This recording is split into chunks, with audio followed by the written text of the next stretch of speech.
Bienvenue. Dans cette vidéo, nous allons voir ensemble comment créer un circuit électronique à l'aide de KiCad afin de réaliser un PCB placé et routé.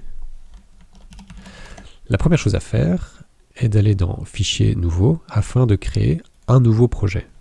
Nous allons par exemple appeler tuto KiCad tout simplement. Ensuite, avant de commencer à dessiner le montage, nous allons inclure toutes les bibliothèques contenant les composants nécessaires à la réalisation de ce montage. En particulier, nous allons utiliser les transistors de la bibliothèque ALD, qui est déjà présente dans le dossier de travail, contenant les PMOS et NMOS nécessaires au laboratoire. La bibliothèque ici a déjà été rajoutée. Il suffit simplement de lui donner un petit nom et de naviguer jusqu'au fichier .lib se trouvant sur votre ordinateur. Une fois que ça c'est fait, on peut commencer par dessiner le schéma. Donc on va sur ce bouton-là, hop. Première étape, placer tous les différents composants qu'on va ensuite relier entre eux. On va sur le symbole du petit amplificateur opérationnel qui se trouve à droite, et ensuite on clique pour placer un composant. Alors le centre du montage sera un transistor faisant partie de la bibliothèque ALD. Nous allons par exemple utiliser le 1106 qui contient 2 NMOS, mais nous n'en utiliserons qu'un seul. On le place dans notre montage, et à l'aide de la molette on peut zoomer sur le composant qu'on vient de placer. Afin de réaliser un montage de source commune complet, on va y rajouter quelques résistances. On va chercher ça ainsi, résistor. Hop. Nous aurons une résistance sur le drain, une autre sur la grille au-dessus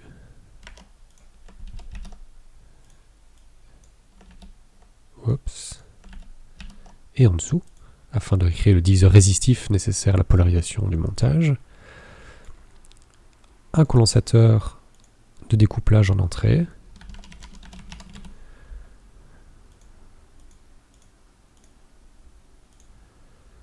Qu'on peut tourner à l'aide de la touche R, ainsi qu'un condensateur de découplage en sortie. Il nous reste à ajouter une source dans notre montage, source de tension par exemple, ainsi que la masse du montage et du petit symbole de terre qui s'ouvre à droite.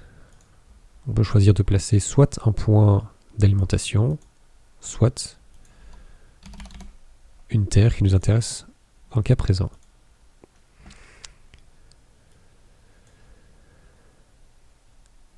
Une fois que ça c'est fait, on peut relier tous les composants entre eux à l'aide de la petite barre verte se trouvant dans la barre d'outils à droite, qui permet de placer des fils, contrairement à la barre bleue qui permet de placer des bus, qui sont deux types de traces différentes, mais dans notre cas on utilise uniquement les fils. Comme dans OrCAD Capture, on peut relier les différents points entre eux pour former un schéma complet illustrant un circuit fermé.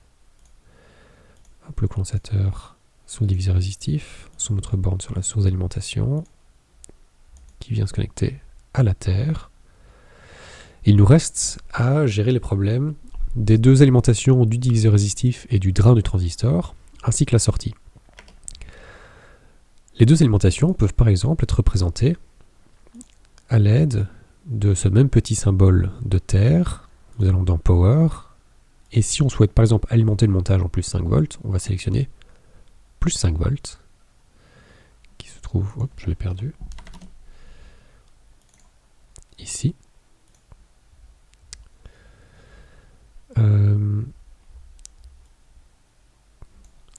Voilà. Et on va en placer un autre juste à côté.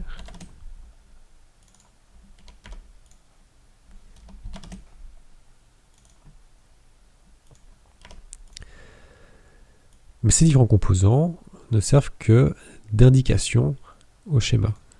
il faut y relier un composant qui pourra avoir une présence physique dans notre montage, en particulier des pins qu'on pourra par exemple connecter à une source d'alimentation. Pour ça, on va en plus rajouter des connecteurs sur le montage. Il y aura un connecteur pour le 5 volts, ainsi que un connecteur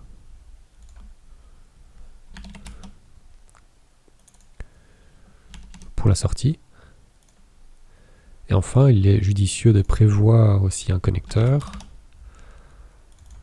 pour la masse du PCB qu'on souhaitera connecter à la masse de l'alimentation, soit continue pour la source d'alimentation du montage, soit du générateur servant à faire entrer un signal dans notre montage. On relie ces petites pins aux endroits adéquats. Hop.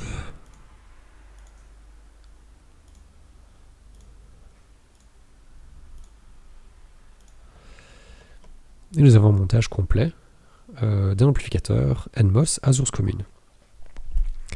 Si on regarde de plus près, on voit que tous les noms de composants sont suivis d'un petit point d'interrogation. Tout comme dans OrCAD, il faut donner un nom spécifique à ces différents composants. Si dans OrCAD Capture c'était automatique, ce n'est pas le cas dans KiCad. Pour cela, il faut aller dans Tools et Annotate Schematic. On peut laisser toutes les options par défaut, Annotate, qui va automatiquement donner des petits noms de façon incrémentale aux différents composants qui ont été placés dans le montage. Une fois que ça c'est fait, il faut associer une trace à chacun de ces composants, c'est-à-dire leur donner une forme qu'ils auront sur le PCB.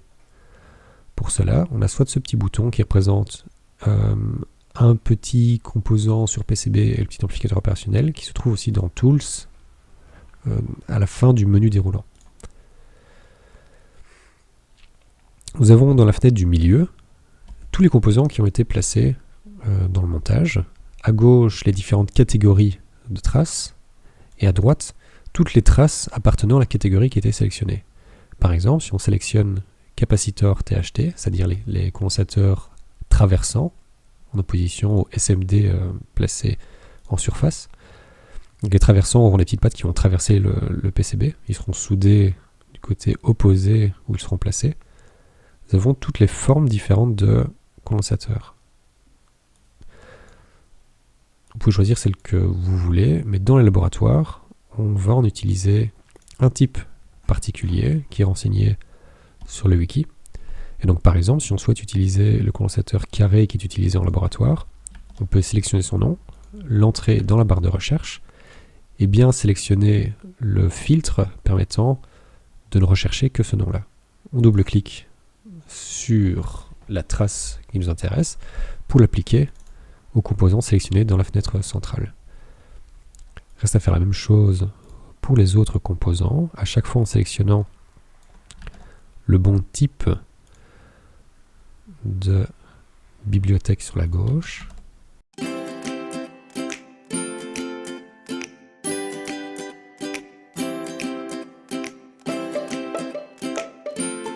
Le cas de l'ALD est un petit peu différent. Il n'y a pas de footprint ALD spécifiquement, mais il s'agit, si on regarde la datasheet du composant, d'un DIP, c'est-à-dire Dual Inline Package, donc comme tous les amplificateurs opérationnels qu'on a utilisés jusqu'à maintenant au laboratoire, c'est-à-dire 2 rangées de 4 pattes, l'une en face de l'autre.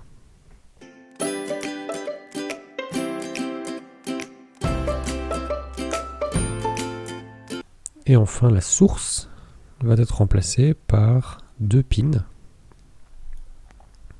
auxquels nous viendrons connecter le générateur externe au montage. Une fois que toutes les traces ont été associées aux différents composants, on peut générer la netlist avec ce bouton-ci, la sauvegarder dans le dossier de travail, et nous pouvons maintenant passer au PCB sur lequel nous avons placé et routé les différents composants.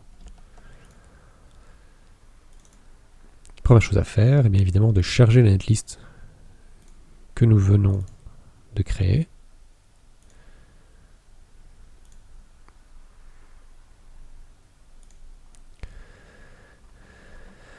Et en zoomant, on voit tous les différents composants qui étaient placés sur la schématique, mais uniquement avec la trace que nous leur avons associée, placés les uns à côté des autres, sans intelligence aucune.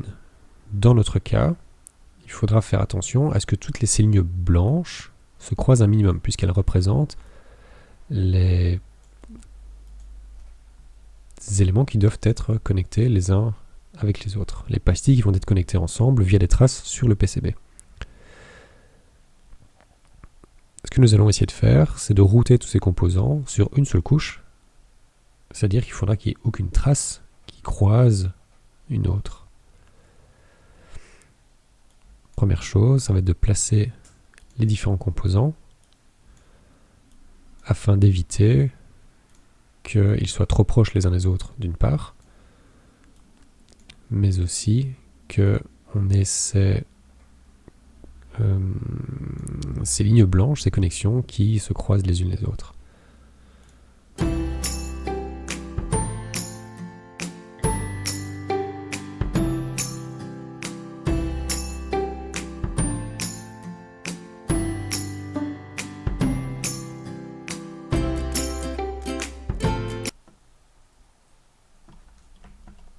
Une fois que tous les composants ont été placés à un endroit qui semble correct, on peut s'amuser à les connecter ensemble, c'est-à-dire router le montage en utilisant de nouveau la petite ligne verte qui permet de router les composants entre eux, en faisant bien attention à sélectionner la bonne couche sur laquelle on va effectuer ce routage.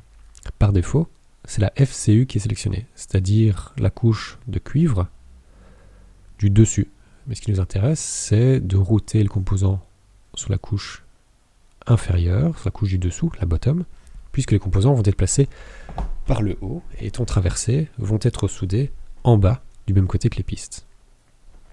Pour router les composants ensemble, il suffit de cliquer sur une pastille et de relier toutes les pastilles devant y être connectées qui sont affichées en surbrillance.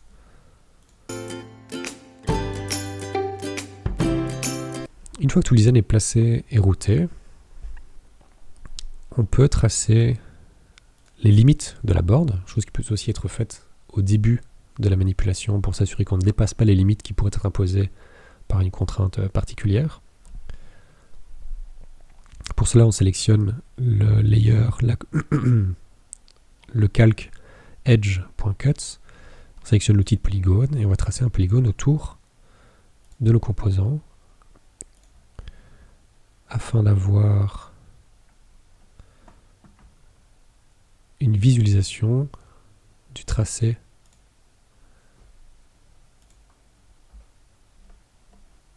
du contour de notre PCB.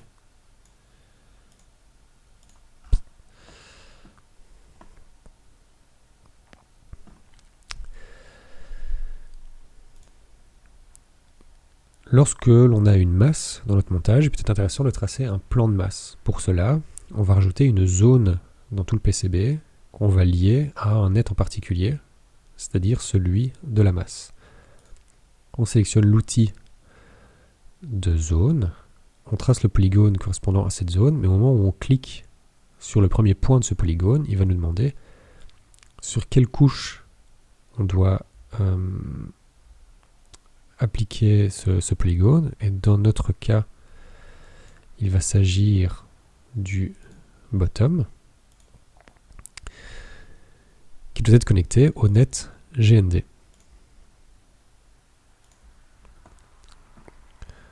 On trace le contour du polygone.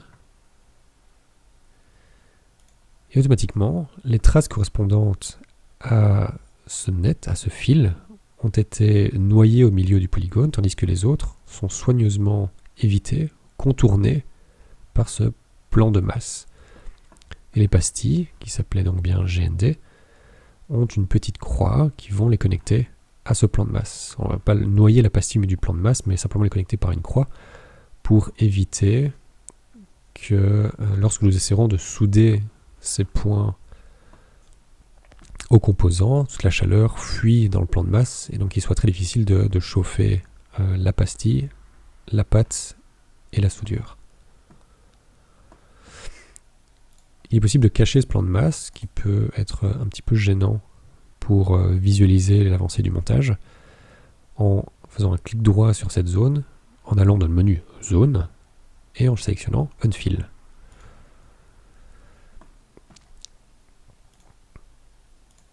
À tout moment, il est possible de sélectionner une vue 3D de votre montage. Ça sert à rien, mais c'est joli. Après, de voir à quoi ça peut ressembler une fois que tous les composants sont dessus et soudés.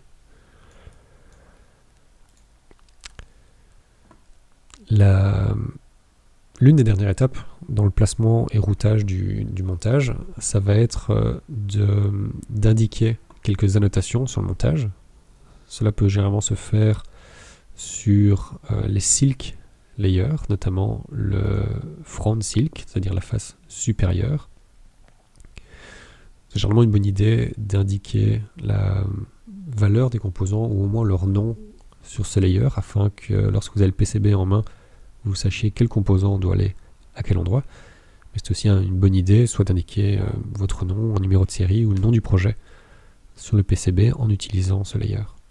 La toute dernière étape consiste à exporter le PCB placé et routé dans des fichiers qu'on appelle Gerber.